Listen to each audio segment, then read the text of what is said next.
Hello students, आज के इस वीडियो लेक्चर में मैं आप लोगों को इकोनॉमिक्स की क्वेश्चन बैंक का सॉल्यूशन प्रोवाइड करने वाली हूं। तो इसका एक्सप्लेनेशन स्टार्ट करने से पहले मैं आपसे रिक्वेस्ट करूंगी कि अगर अभी तक आपने चैनल को सब्सक्राइब नहीं किया है तो जल्दी से चैनल को सब्सक्राइब कर बेल आइकन बटन को प्रेस कीजिए ताकि आपको ऐसे ही वीडियो के नोटिफिकेशन सबसे पहले पहुंचते रहे। एंड डियर स्टूडेंट्स, इसको लाइक करना एंड शेयर करना नहीं भूलना है। डियर स्टूडेंट्स, यहाँ पर हम सबसे पहले जो है इकोनॉमिक्स की जो क्वेश्चन बैंक है उसका क्वेश्चन नंबर 1 जो हमें दिया गया है that is objective type of question, जिसमें चूज द करेक्ट ऑप्शन। उसके आंसर्स हम स्टडी करने वाले कि भाई कौन से करेक्ट आंसर से कौन सा करेक्ट ऑप्शन है और इनको लिखा कैसे जाता है वो भी मैं अभी आपको फिर से बता देती हूँ। और वीडियो में भी मैं है ना लिंक आपको प्रोवाइड करूंगी जिसमें मैंने है ना मेंशन किया है कि किस तरीके से इन आंसर्स को आपको प्रेजेंट करना है। तो वो वीडियो जरूर से देखिएगा। अगर आपको कोई भी डाउट हो कि पर्टिकुलर क्वेश्चन को कैसे अटेम्प्ट करना है तो उसके लिए उस वीडियो को आप रेफर करेंगे तो आपका जो प्रॉब्लम है वो सॉल्व हो जाएगा। तो यहाँ पर सबसे पहला जो क्वेश्चन है चूज द करेक्ट ऑप्शन का वो है कि स्कोप ऑफ माइक्रो इकोनॉमिक्स। तो आपको माइक्रो इकोनॉमिक्स की कौन से स्कोप है वो यहाँ पर आइडेंटिफाई करना है और आइडेंटिफाई करने के बाद में आपको देखना है कि वो सारे यहाँ पे जैसे है ना ABCD करके 4 ऑप्शन दिए हुए हैं तो आपको चेक करना है कि भाई इनमें से कौन सा ऑप्शन है वो माइक्रो इकोनॉमिक्स का है या फिर ये चारों के चारों जो ABCD है वो है क्या या फिर कोई सिंगल है क्या। तो जब हम यहाँ पर इसको स्टडी करने का प्रोसीजर ये होता है कि आपको पहले तो वेल वर्स्ड होना होता है कि भाई माइक्रो इकोनॉमिक्स के स्कोप कौन कौन से होते हैं। तो यहाँ पर theory of product pricing, theory of product pricing है, ये माइक्रो इकोनॉमिक्स का स्कोप है। तो मतलब आपका ए जो दिया हुआ है यहाँ पर ऑप्शन, यहाँ पर ए है वो तो सही है। आगे हम अभी और देखेंगे कि भाई कौन सा यहाँ पर है ना इसका माइक्रो इकोनॉमिक्स का स्कोप है। तो यहाँ पर हम देखेंगे कि भाई theory of growth and development है। तो theory of growth and development micro economics का स्कोप नहीं है तो ये वाला यहाँ पर नहीं आएगा। फिर theory of general price level and inflation, ये भी माइक्रो इकोनॉमिक्स का नहीं है, ये मैक्रो के अंडर में आता है। And theory of income and employment, तो ये जो theory of income and employment है ये भी है ना मैक्रो इकोनॉमिक्स के अंडर में आता है। तो मतलब ये जो BCD है ये मैक्रो के अंडर में आते हैं। एंड यहाँ पर only theory of product pricing है वो है ना आपका माइक्रो के अंडर में आता है, क्योंकि माइक्रो के अंडर में होता है theory of product pricing, theory of factor pricing, theory of economic welfare. तो यहाँ पर ओनली एंड ओनली ये theory of product pricing is the correct option. तो आपको है ना एग्जाम में जब आप लिखोगे तो ऑप्शन 1 ओनली ए ये आपका है ना आंसर होगा। This will be your answer, answer only A. Now second यहाँ पर दिया है कि statements related to macro economics. तो मैक्रो इकोनॉमिक्स से रिलेटेड कौन कौन से स्टेटमेंट्स है। तो it is a study of aggregates, तो ये करेक्ट स्टेटमेंट है। यहाँ पर ये है it is based on certain assumptions. Macro economics certain assumptions पे थोड़ी ना होता है, ये तो रियलिटी बेस्ड हो गया, ये एजम्पशंस पे नहीं हो सकता है ना। देन यहाँ पर तो मतलब ये बी वाला तो नहीं आएगा। Then it takes into account interdependence between aggregate economic variables. तो हाँ, इंटरडिपेंडेंस होता है इनके इकोनॉमिक वेरिएबल्स के बीच में, जैसे income, output and employment, investment, price level. तो इनमें अगर है ना इन्वेस्टमेंट में चेंजेस आता है, लेवल में चेंजेस आता है तो है ना उसका जो फाइनल रिजल्ट है वो लेवल ऑफ इनकम में भी उसका चेंजेस आ जाता है। तो यहाँ पर है ना ये वाला भी आपका जो है वो रिलेटेड है इकोनॉमिक्स से, मैक्रो इकोनॉमिक्स से। देन डी पे यहाँ पे दिया कि it is a policy oriented science. तो यस, ये पॉलिसी ओरिएंटेड साइंस है जो कि अकॉर्डिंग टू किन्स का कहना है कि भाई macro economics is a policy oriented science. तो यहाँ पर ये भी इसका जो है स्टेटमेंट है जो मैक्रो इकोनॉमिक्स के अंडर में आता है। तो मतलब यहाँ पर आपको खाली ये ना जो बी ऑप्शन जो दिया है वो नहीं है। तो मतलब कौन कौन से ऑप्शन आपके करेक्ट यहाँ पर होते हैं कि ए और सी एंड डी ये है ना तीनों के तीनों आपके स्टेटमेंट्स है ना मैक्रो इकोनॉमिक्स से रिलेटेड है। तो आपको ऑप्शन में से देखना है कि भाई ACD कौन सा ऑप्शन है। ये तो ABCD है, फिर ये ABC है और ये BCD है और ये ACD है। तो ये जो फोर्थ ऑप्शन है आपका ACD, this is the correct answer. तो आपको आंसर में लिखना होगा कि भाई 4 A, C, D। सो आपका option 4 A, C, D is the correct answer हुआ। देन हम आएंगे थर्ड क्वेश्चन पर, जहां पर बोला है कि exceptions to the law of diminishing marginal utility. तो डिमिनिशिंग मार्जिनल यूटिलिटी के लिए जो एक्सेप्शंस, इसके एक्सेप्शंस के अंडर में कौन कौन से आते हैं डिमिनिशिंग मार्जिनल यूटिलिटी के एक्सेप्शंस में, आपको देखना है। तो एक्सेप्शंस में कार्डिनल मेजरमेंट इसके एक्सेप्शन में नहीं आता है। कार्डिनल मेजरमेंट है वो अजम्पशंस में आता है। कार्डिनल मेजरमेंट हुआ, रैशनैलिटी हुआ, होमोजेनिटी हुआ। तो यहाँ पर है ना, आगे यहाँ पर हॉबीज दिया हुआ है बी में, देन सी दिया है माइजर, देन डी दिया है मनी। तो हॉबीज, माइजर एंड मनी, ये तीनों के तीनों जो है बी सी डी, ये आपके जो है एक्सेप्शंस में आते हैं। तो हमें ना यहाँ पर जो देखना है कि ऑप्शन में भाई बी सी डी कहाँ पर है। तो ऑप्शन में बी सी डी 1 में नहीं है, 2 में ए बी सी है, 3 में बी डी है। तो आपका जो थर्ड ऑप्शन है B C D, that is the correct answer होता है। तो आपको आंसर ऑप्शन का जो है वो 3B, C, D लिखना होता है। Then criticisms to the law of diminishing marginal utility. तो law of diminishing marginal utility के क्रिटिसिजम्स में कौन कौन सा आएगा। तो बेस्ड ऑन अनरियलिस्टिक अजम्पशन, तो ये बात सही है कि भाई अनरियलिस्टिक अजम्पशन पे बेस्ड होता है। Then not applicable to indivisible and bulky goods के लिए एप्लीकेबल नहीं है ये, तो ये भी सही है। ये भी क्रिटिसिज्म से रिलेटेड है। Then the law is restricted to satisfaction of single law, तो ये भी है ना यहाँ पर जो है इसका क्रिटिसिज्म हुआ। Then in reality cardinal measurement of utility is not possible, तो रियलिटी में ये पॉसिबल नहीं है, तो ये भी आपका है ना नॉट पॉसिबल। तो ये भी आपका ये साइकोलॉजिकल कॉन्सेप्ट है, खाली utility is a psychological concept. तो यहाँ पर ये ए बी सी डी चारों के चारों जो है क्रिटिसिज्म्स में आते हैं। तो आपको ऑप्शंस में से देखना है कि भाई है ना कौन सा option A B C D दिखा रहा है। तो fourth option A B C D चारों भी दिखा रहा है, तो ये आपका करेक्ट आंसर है जो येलो में हाईलाइट किया गया है। और देन हम आएंगे फिफ्थ स्टेटमेंट पर, जहां पर बोला कि स्टेटमेंट्स दैट एक्सप्लेन गिफिन्स पैराडॉक्स। तो गिफिन्स पैराडॉक्स के अंडर में कौन कौन सा स्टेटमेंट है वो गिफिन्स के अंडर में आता है। तो यहाँ पर हम देखेंगे कि भाई it is exception to the law of demand. ये हमने लॉ ऑफ डिमांड में स्टडी किया है, जो कि आपके टेक्स्ट बुक के पेज नंबर 23 पे दिया भी है कि भाई स्टेटमेंट जो गिफिन्स पैराडॉक्स से रिलेटेड स्टेटमेंट है। तो यहाँ पर it is an exception to the law of demand, तो ये एक्सेप्शन है, दैट इज ट्रू हुआ। Then it is applicable to inferior और लो क्वालिटी गुड्स। तो लो क्वालिटी का जो इंफीरियर क्वालिटी के गुड्स है उसके लिए एप्लीकेबल है। तो ये दोनों भी स्टेटमेंट है ना गिफिन्स पैराडॉक्स से रिलेटेड हो गए। देन डिमांड इंक्रीजेस, यहाँ पर demand increases when the price of inferior goods fall. तो ये जो है ये है ना स्टेटमेंट है ना गिफिन पैराडॉक्स से रिलेटेड नहीं है, क्योंकि डिमांड है ना इंफीरियर गुड्स की डिमांड इंक्रीज नहीं होती है भले उनके प्राइस कितने भी गिर जाए।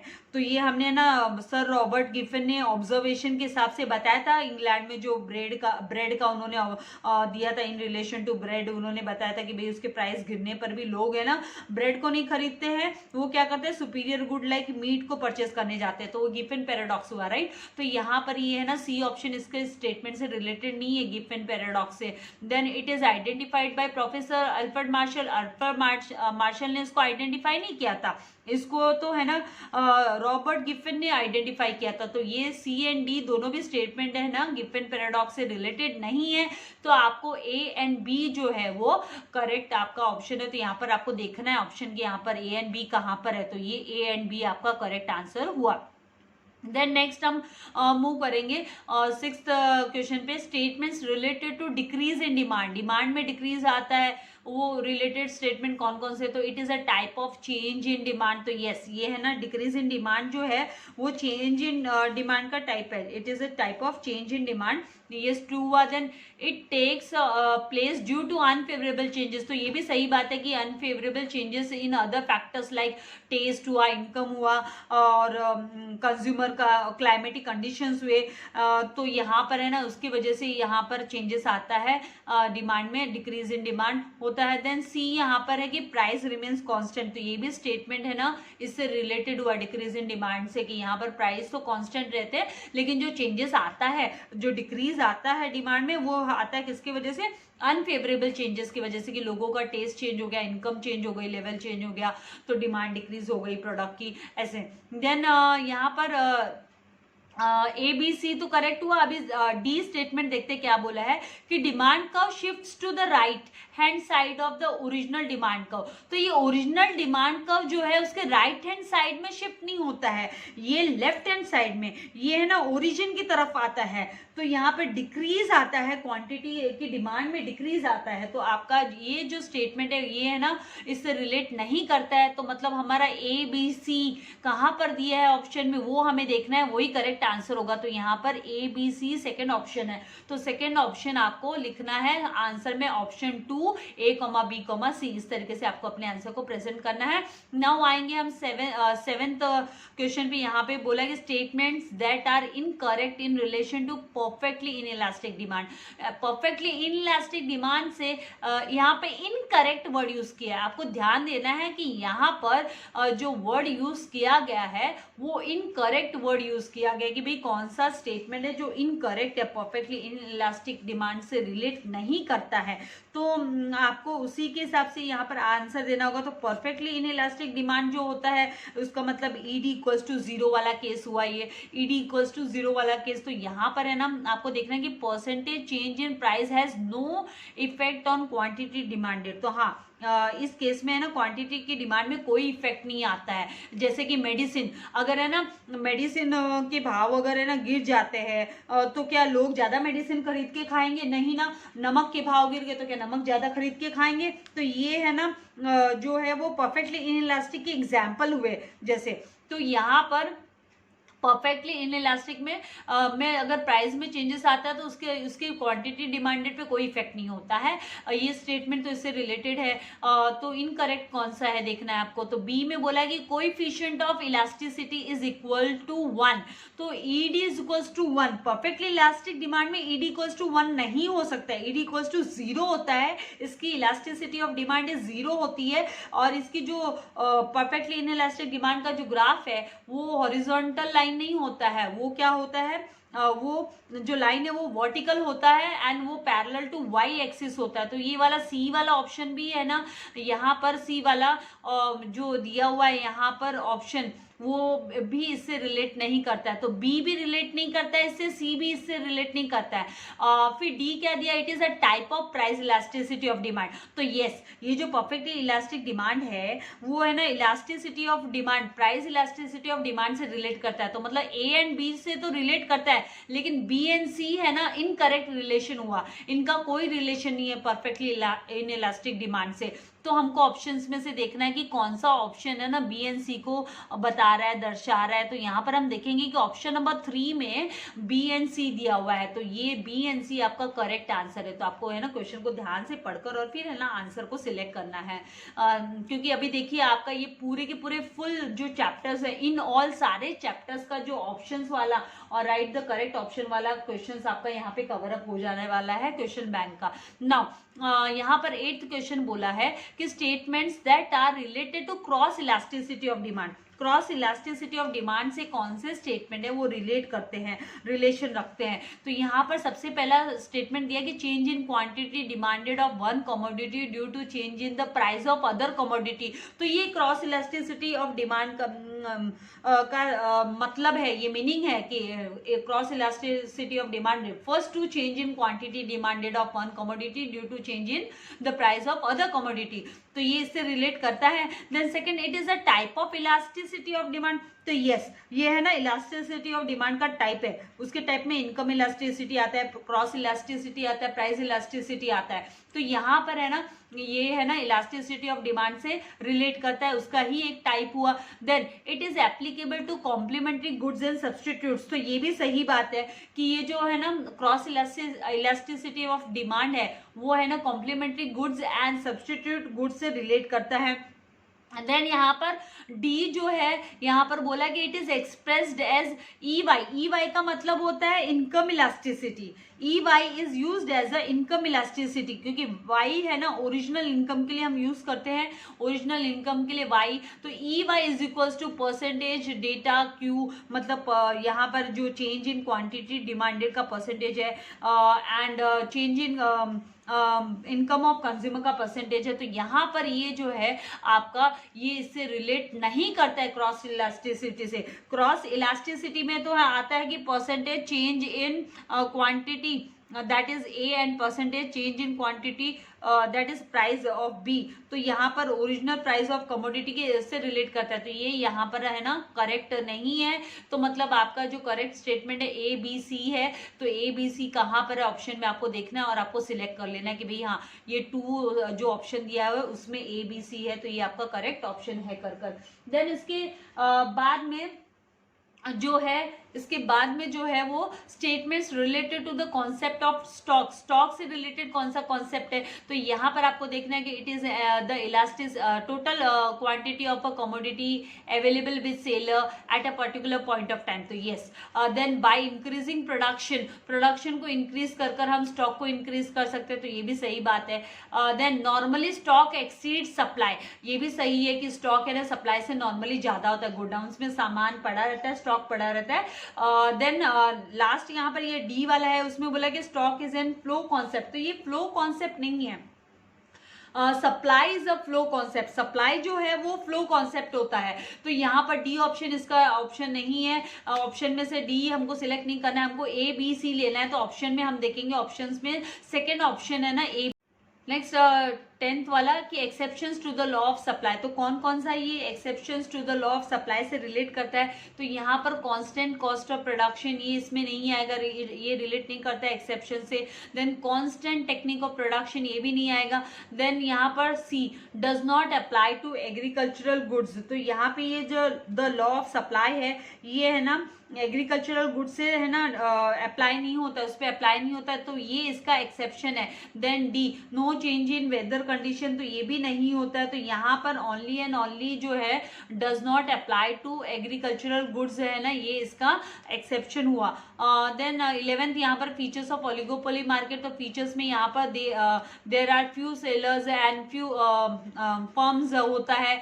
Then sellers sell differentiated product, तो ये भी इसका फीचर हुआ। Then there is free entry and exit of firm, तो free entry and exit of the firm नहीं है, यहाँ पर है ना एंट्री पे बैरियर्स होता है, तो यहाँ पर ये है ना सी इसका ऑप्शन नहीं होने वाला है। Then there is a considerable element of uncertainty in this type of market, तो ये भी इसका फीचर हुआ।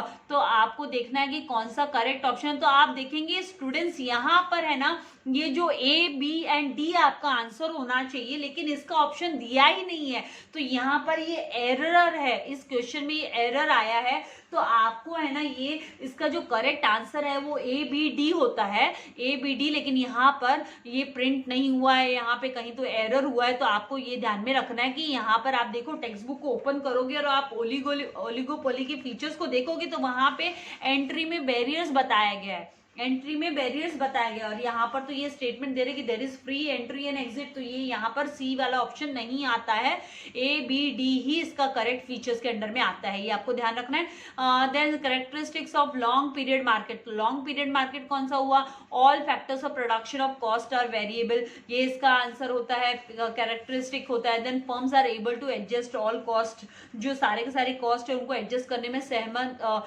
पॉसिबल होता है फर्म्स के लिए। Then it for few years generally up to 5 years, तो ये भी इसका है ना कैरेक्टरिस्टिक हुआ feature. And then supply of commodity cannot be increase, तो ये जो है ये इसका फीचर नहीं है। तो आप लोगों को ये आंसर देखना है ना, तो आप पेज नंबर 46 पे है ना लॉन्ग पीरियड का पॉइंट पढ़ोगे ना, third point on the basis of time, तो आपको पता चल जाएगा कि आपका ये ए बी सी ही करेक्ट आंसर है।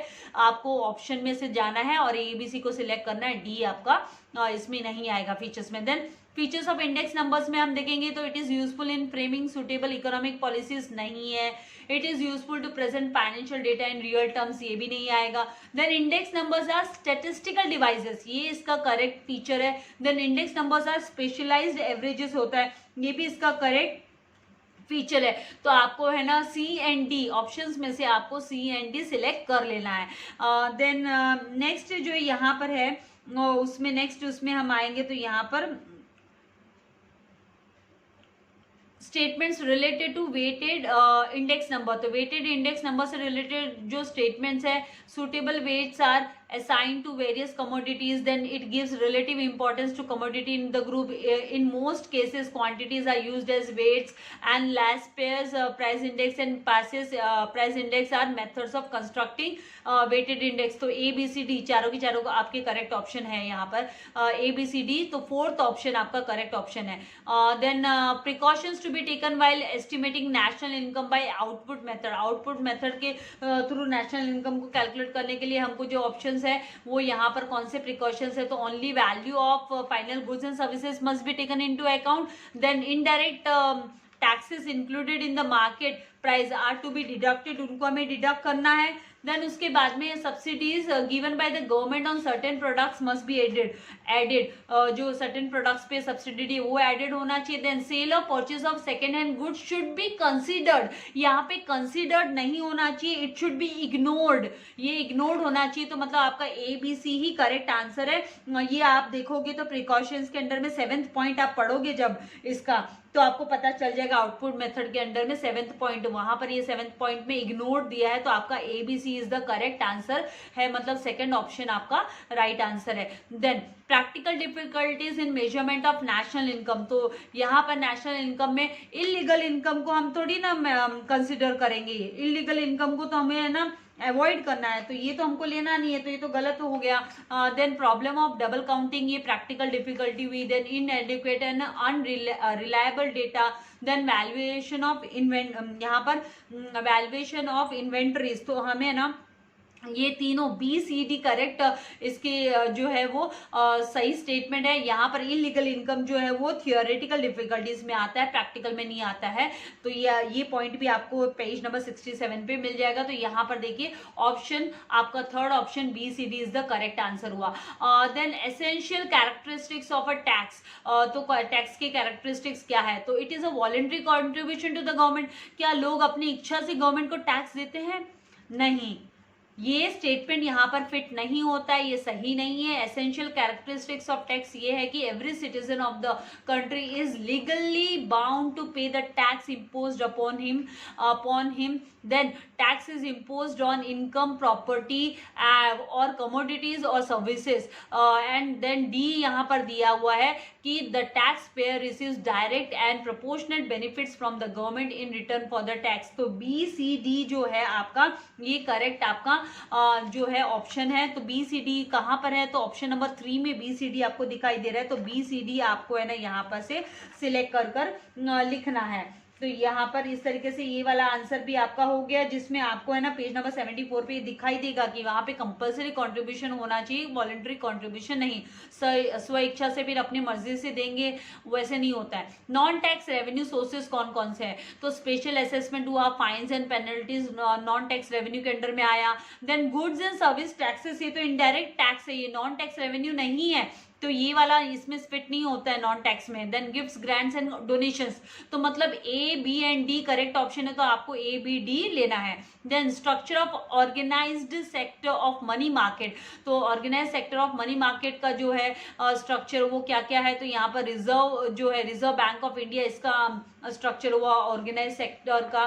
देन कमर्शियल बैंक्स हो गया, कोऑपरेटिव बैंक्स हो गया, एंड यहाँ पर रीजनल बैंक्स आना चाहिए था, लेकिन यहाँ पे ये इंडिजीनियस बैंकर्स है वो अनऑर्गेनाइज्ड हुआ. तो हमें ये इंडिजीनियस जो है वो हमें नहीं लेना है. रीजनल रूरल बैंक होता तो हम है ना ए बी सी डी बोलते, लेकिन यहाँ पर डी जो है वो इसमें फिट नहीं होता, इसीलिए A B C is the correct option. तो देखना है कि second option is A B C. Then 20 वाला है कि classification of commercial banks in India, तो कमर्शियल बैंक्स इंडिया में क्लासिफाइड किए गए हैं इन पब्लिक, यहाँ पर इनका जो क्लासिफिकेशन है वो है पब्लिक सेक्टर बैंक्स हो गया, देन प्राइवेट सेक्टर बैंक्स हो गया, फॉरेन बैंक्स हो गया. सेंट्रल बैंक इसमें फिट नहीं होता है, सेंट्रल बैंक नहीं होता है, इसकी जगह पे आपका जो होना चाहिए था वो रीजनल रूरल बैंक होना चाहिए था. इसके क्लासिफिकेशंस के अंडर में हम रीजनल रूरल बैंक लेना था हमको. तो यहाँ पर जो ऑप्शन नंबर सेकेंड है A B C is the correct answer होता है. देन यहाँ पर नेक्स्ट जो है वो यहाँ पर features of composition of India foreign जो ट्रेड है, तो फॉरेन ट्रेड के जो फीचर्स है तो यहाँ पर increasing share in gross national income, then increase in volume and value of trade, ये इसका करेक्ट आपका आंसर है। Division of labour and specialisation इसके अंडर में नहीं आता है, and stability in price level भी इसके अंडर में नहीं आएगा। तो यहाँ पर जो फीचर्स है कॉम्पोजिशन, क्योंकि उसके फीचर्स में change in composition of exports हुआ, change in composition of imports हुआ, ओशनिक ट्रेड होता है, डेवलपमेंट ऑफ न्यू पोर्ट्स होता है, लेकिन ये जो division of labour and specialisation and stability in the price ये इसमें नहीं आता है, क्योंकि ये जो है वो रोल ऑफ फॉरेन ट्रेड है, ये है ना इसकी कॉम्पोजिशन में नहीं आते हैं फॉरेन ट्रेड के। तो A and B only correct answer होता है। देन 22 यहाँ पर है स्टेटमेंट्स इनकरेक्ट, तो आपको ध्यान देना इनकरेक्ट स्टेटमेंट की बात हो रही है, incorrect in relation to the balance of trade, balance of trade को लेकर जो इनकरेक्ट स्टेटमेंट आपको फाइंड आउट करना है। तो it is also referred to as international trade balance, तो ये करेक्ट है, ये सही है। Then trade surplus rises when export value is greater than import value, ये भी सही है। Then trade deficit takes place when import value is greater than export value, ये भी सही हुआ। Balance of trade includes value of imports and exports of visible goods only, ये statement है ना इनकरेक्ट स्टेटमेंट है, क्योंकि visible goods and invisible goods दोनों ही है ना बैलेंस ऑफ ट्रेड में इंक्लूडेड होते हैं इंपोर्ट्स एंड एक्सपोर्ट्स के। तो ये जो है आपको पेज नंबर 97 पे आपको लास्ट स्टेटमेंट मिल जाएगा बैलेंस ऑफ ट्रेड में, जहां पर आपको देखने मिलेगा कि विजिबल एंड इनविजिबल गुड्स होता है। तो इस तरीके से ये जो आपके ऑप्शंस वाले हैं वो मैंने कंप्लीट किए, और आप जब ये वीडियो देखोगे समझोगे इसको तो है ना आपको ऑप्शंस वाले ये जो चूज द करेक्ट ऑप्शन में आपको मार्क्स है ना गेन करने से कोई नहीं रोक सकता है। आपको ये वीडियो अपने तक ही सीमित नहीं रखना है, अपने फ्रेंड्स के साथ भी शेयर करना है, ताकि उनके भी 5 मार्क्स है ना उनके फिक्स हो जाए। एंड लाइक करना नहीं भूलना है, सब्सक्राइब नहीं किया तो सब्सक्राइब कर बेल आइकन बटन को जरूर प्रेस करना है। Thank you very much, God bless you all dear students.